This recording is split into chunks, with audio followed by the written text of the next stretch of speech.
Hey, good morning, Coach Nikki. I'm here at Kaya Fit Minden, and today we are talking about something quickly, but I really want us to dive in deeply to the idea of creating a reset, rejuvenate, and just a relaxing day to help us really understand the power that we have to create the life that we want. So, if you have a second, grab a journal, a piece of paper, because I really want us to create something for you in particular. Because all of us have a different life, we have different levels of how busy we are throughout the day, and we have different like inputs. And so, those inputs are what we're going to talk about. And when we're thinking about creating that reset day, that rejuvenate day, I want it to be really individualized for you. So grab your pen, grab your piece of paper, and then just write on the top of your piece of paper like that, like reset, rejuvenate, and what day that could be for you. It would be super helpful if you could do the same day, like through like most religions, it's either like Saturday or Sunday as that reset day. And I think it's so important that we really hold on to the idea of turning off. And a lot of the things that I talk about are things that you've heard before. But what I want us to dive into is really doing it, like really actually creating one day where maybe we turn off electronics all day, that we create and listen to our body to see what we need to feel better for the upcoming week. So, as we're thinking about our body, I want you to just take a big breath and maybe close your eyes for a second and think about like our brain, and just even if you just close your eyes and think about how incredible our brain is, and as you kind of venture through all the creases and crevices of your brain works incredibly hard for you, and it's constantly thinking and doing and trying to keep you safe and smart and all of these things. But sometimes our brains just kind of like start getting fried and burned out. And that's why we really need to think about how to calm our thoughts, clear space, let our brain start like a file cabinet where it can file things that happen to us throughout the weeks, and then be able to start anew with new ideas instead of the same old repetitive thoughts, new ways of living, new ways of being. So, one, we're going to think about how to reset your brain. Then, next, take a big breath and kind of just think about your whole entire body. So, our body, I think it's just probably too much for us even to think about how amazing that we're even alive, right? Like that we can talk, that we can connect, and that we can have children, and that we can have families and friends, and whatever that is, like our bodies are incredible. And if you think about like even from your feet, like right now my feet are super tired because we did like a full moon snowboard last night. And so I was out super late, like snowboarding in the dark. So my feet hurt. But if you even think about like the magic of your feet and the like what they do to balance you, then like moving up through your body, through your chest and your heart, and then going deep into like your bones and your muscles, it's incredible. And our body needs a reset. Our body needs to think about like, okay, what do you need to kind of just refuel? And then lastly is our spirit. And a lot of times I think we think that we are our thoughts, or that we are our body, that we are this like physical being, but really we are like the light that lives inside of that. And our body and our brain are here to help us navigate this world, but really our spirit is what guides us. So when we're creating that reset day, think about those three domains and how you can give back as much as possible. So, I'm going to run through some things that I think are important, at least for me, and maybe they'll resonate with you. Is one thing I know for sure, and maybe it's not you and your family and friends, but we are on electronics too much, and our brain is not wired for so much information constantly. It's pretty sad actually that we like, and I love like social media for a lot of different reasons. I like to see what you guys are doing. I like to stay connected. I love like having like positive in like influence from one another to get good ideas of how to like live a fun life. But a lot of times the algorithms, and not a lot of times it is created, social media, the algorithms are created to be very addicting. They're created to give us that like dopamine release when we get those like likes and comments. And so navigating into a space with social media where we're aware that when you get on social media, it shouldn't be first thing in the morning, and especially on a rest day. So, what I want to do myself, and I hope that you'll take the challenge with me, is pick that one day. So, on the top of your journal, because a lot of us work on weekends. So, maybe your rest day is Monday, maybe your rest day is Saturday or Sunday or whatever it is, but write down one day and let's take a challenge to get rid of digital for one day. And I know that that can be a lot, but if you just like let everybody know, hey, I'm not going to be responsive tomorrow because I'm turning off my phone. I'm turning on, and that's a lot, right? Even to say it, I'm like, wow, how would we even get a hold of each other? How would I even make it like without Siri? But it is like just to be disconnected, and maybe it's just for a few hours. So maybe on your rest day, it's not turning on any electronics for 2 or 3 hours before your like once your day gets started. So doing some kind of digital detox for your rest day is not just important for like connection and conversation with other people, but it's really important for our brain to disconnect. And this day is the day that we're going to try to be bored. And I know being bored is being like bored can be really kind of scary and uncomfortable. And to be honest, I was thinking about this talk yesterday and like planning it. And sometimes when I have my son get off his like electronics and we like have one day together, it's a little uncomfortable, to be honest with you, like because we're so busy all the time.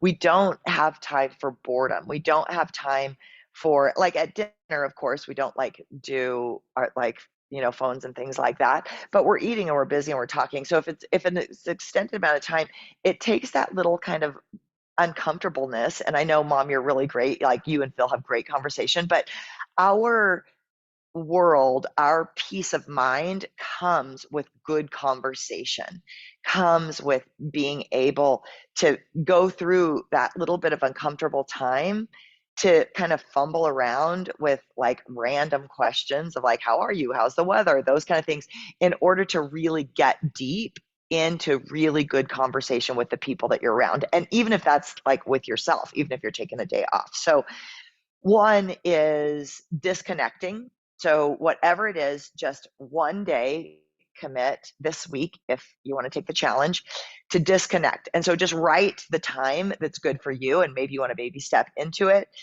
And then the next thing is when you get up in the morning, try to not turn on all the lights right away because it actually disrupts our circadian rhythm. And keeping the lights turned down on your reset and rejuvenated day, and getting outside is actually really good. So if you wake up around the sunset or like the sun has already risen, trying to get outside right away and then just looking up to the light and letting that sun hit your face and your body, and then just kind of just doing some stretch. I know you guys have heard me talk about this a lot, but like that circadian rhythm of getting the sunshine in the morning, and for our reset day, that's going to do so much to our mental well-being. And I'll tell you, if you can invest in yourself, that's the only thing that matters, is your mental health, your body, how happy you are. Because if you focus solely on you, then that naturally spreads to everybody else because you feel confident, you feel calm, you feel mentally prepared to handle the ups and downs of life. So this is super important, is to take one day to be pretty selfish and say, this is my reset day and this is what I want to do. And sometimes, like, to be honest with you, like a reset day for me, it would sound awesome just to like sit on the couch and watch Netflix, but it that feels horrible actually. And it actually, like, at like, if you watch too much TV, you can feel like you just don't feel good, you know? And so our reset day is not about like releasing that like dopamine. So it's not about like overeating or indulging and just laying on the couch all day. It's actually to reset and rejuvenate takes positive effort, and it's not just like glutton, right? It's not just like hedonistic like behavior, but it's really like, how can I give myself the absolute best so then I feel better tomorrow, because every day is such a gift. So turning off our electronics, keeping our lights down in our house, being a sun seeker, so getting outside as quick as possible, finding the sun and doing a little bit of stretch, maybe bringing your yoga mat out there or going for a walk, whatever that is, and just breathing in that morning air. And then from there is really just, like I said, be bored. Like, let yourself, for like a little bit, is walk around without music on and look at the trees and look at the sun. Create time to read. Grab like a good book and just say, on my recovery day, I'm going to read 10 pages of a book or 5 pages of a book. So make one commitment to just read a book. Maybe your recovery day comes with like food preparation. Maybe you feel really good in the kitchen with light music on. I love like cooking to the Pandora station, French cooking music from Pandora. That's like my favorite. I just turn that on, and keeping like a really light music. I do find like solace and reset in cleaning, but sometimes I clean too hard on my reset days. So I like to just kind of like putter around and like clean out like little drawers or things like that. But if I crush myself because my house is filthy, then I'm exhausted, and that's not a reset day. So kind of finding that space for you. Do you like to prep your food, but maybe it's too much to do all the shopping and all the prep, because then you're going to be exhausted. So finding that, like, what feels good to you, but then just don't push too hard in it. It's the same thing with exercise. Like, I really feel like my body needs to move in order to rejuvenate, but don't crush yourself on your rejuvenating day. Maybe that's the day for yoga, for stretching, for walking. If you do like a Kaya class, is like no weights and just really working mobility and like working friendship. And then trying in your rest and recovery day is to find a person to have a good conversation with. So whether you have a significant other or whether you call a friend, whether you meet somebody for like coffee, but finding just that like conversation. And for me, like I said, sometimes I fumble around like with real conversation. It takes me a little bit to get into like a groove with a conversation. So what helps in my house, and I know, like, especially if you have a teenager, my son's always like lame, but they're like little question cards, and they just prompt things that you might not ask. And especially if you do live with like a significant other, there's a lot of things that we either forgot, we don't know, that we like, maybe we don't even know about ourselves, like when we're asking these questions. So for me, prompting cards really helps. Okay, you guys, I hope this was helpful. So what I want to leave you with is creating your reset day. Trying not to wake up to an alarm. That doesn't mean sleep in like crazy, because unfortunately, that's not really great for us, is to sleep uh, in a different time frame than we normally do. So say if you get up at whatever, 6 a.m. and you go to sleep at 10 a.m., every night, and then on the weekend you don't set your alarm and you sleep till 8 or 9, that's actually really not good for us. And so it's better to be consistent with our time, but it's really good on your reset day to not set your alarm because you're probably going to wake up around the same time anyways. So let the sun come into your room or let your body just naturally wake up. So, um, and share your reset day with me because I hope that you give me some ideas as well.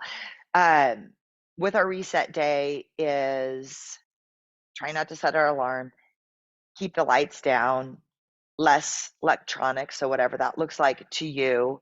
Circadian rhythm, be a sun seeker, get outside as much as possible, read like 10 pages a day, and try to be bored. And then from there, just cruise around and feel what feels right to your soul, to your body. Maybe it's yoga, maybe it's foam rolling, maybe it's getting a massage, maybe it's taking a hot shower, a hot bath, and lighting candles. There's so many ways, but we just kind of have to venture into that ourselves. But once you get that day, write it down in your journal and do your very best to hit reset and repeat as much as possible for once a week to disconnect from all the noisy, like hard work that we do and all the things that we do and take a big breath and reset. Because what I know for sure is that we'll feel more motivated through the week to give more to other people, to eat healthier, we'll sleep better, like everything just by giving yourself this one day. Thank you guys so much for joining me. I love you guys. Okay, I'll see you soon. Mwah. Bye.